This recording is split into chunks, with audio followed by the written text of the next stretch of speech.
Bonjour à tous, on se retrouve aujourd'hui pour un nouveau tuto. Cette fois-ci, j'ai choisi le thème de l'arrière-plan, pardon, et de ce qu'on appelle les masques de diapositives.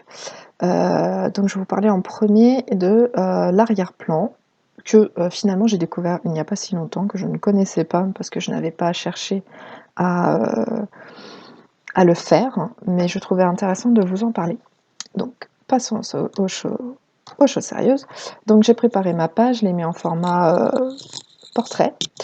Et en fait, à côté, donc dans l'onglet conception, toujours, à côté de taille des diapositives, il y a mise en forme de l'arrière-plan. Donc vous cliquez dessus et vous avez plusieurs possibilités.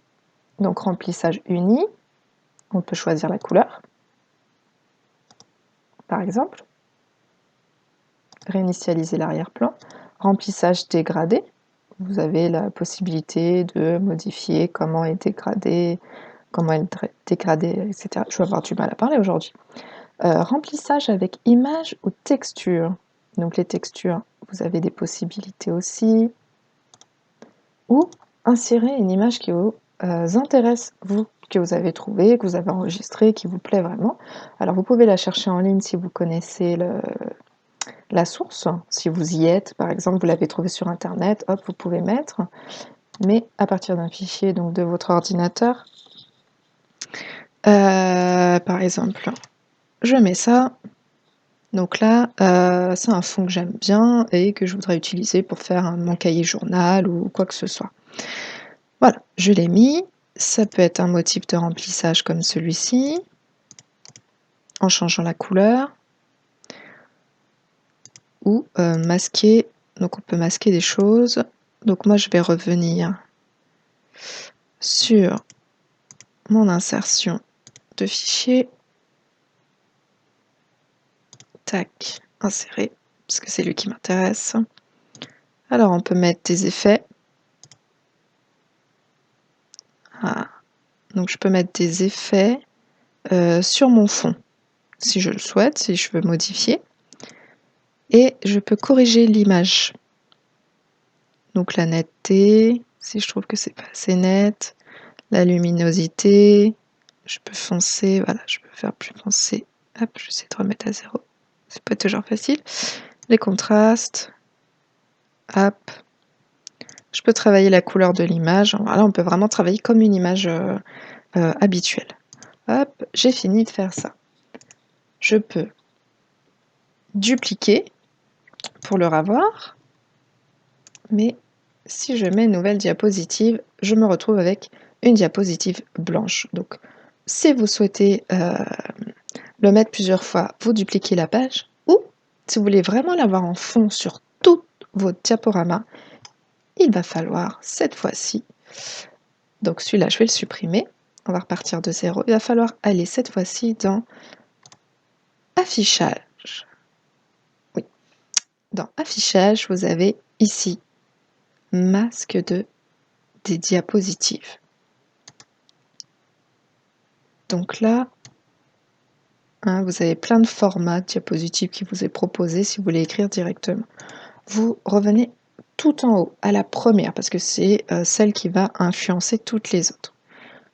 Vous enlevez, moi j'enlève ça, même si ça n'a peut-être pas trop d'intérêt.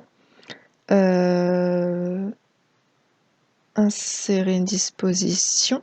Là, je vais aller chercher mon image. Je vais aller essayer de la placer, donc je vais devoir l'agrandir, comme ça a été fait tout à l'heure. Ici, je peux rogner, comme ça. Hop, ça rentre, pile. Voilà, hop, ça rentre pile. Je peux aussi travailler dessus. Et donc, là, je reviens sur affichage sur mon masque de diapositive. Alors, j'ai perdu mon... Ah oui, il faut se remettre... D'accord, j'avais oublié. Donc, il faut se remettre dans masque des diapositives qui s'est affiché un onglet qui est là, hein, excusez-moi. Là, je fais fermer. Et j'ai mon masque de diapositive qui est mis. Et cette fois-ci, quand vous faites nouvelle diapo, ça vous met directement avec le fond que vous souhaitez garder. Donc si vous voulez un fond que pour une seule page, faites comme tout à l'heure, conception, j'en fais un petit tour, mise en forme de l'arrière-plan. Mais si vous souhaitez que votre image, votre fond soit sur toutes les diapos de votre document, allez dans Affichage, Masque des diapositives, et là vous insérez l'image en remontant bien. Donc vous avez l'onglet qui se met là en remontant bien jusqu'en haut pour aller sur la première et vous fermez. Bam, ça vous le met à chaque fois.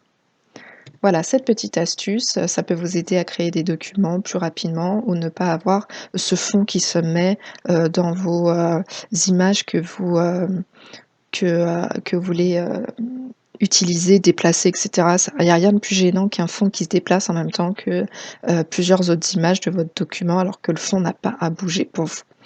Voilà, j'espère que cette courte vidéo vous aura été utile. Surtout, n'hésitez pas à liker, à commenter, à me demander des choses que vous aimeriez faire. Peut-être que je peux vous aider, peut-être pas. Ça dépendra de mes possibilités au niveau de la connaissance de PowerPoint. Je vous souhaite une bonne journée.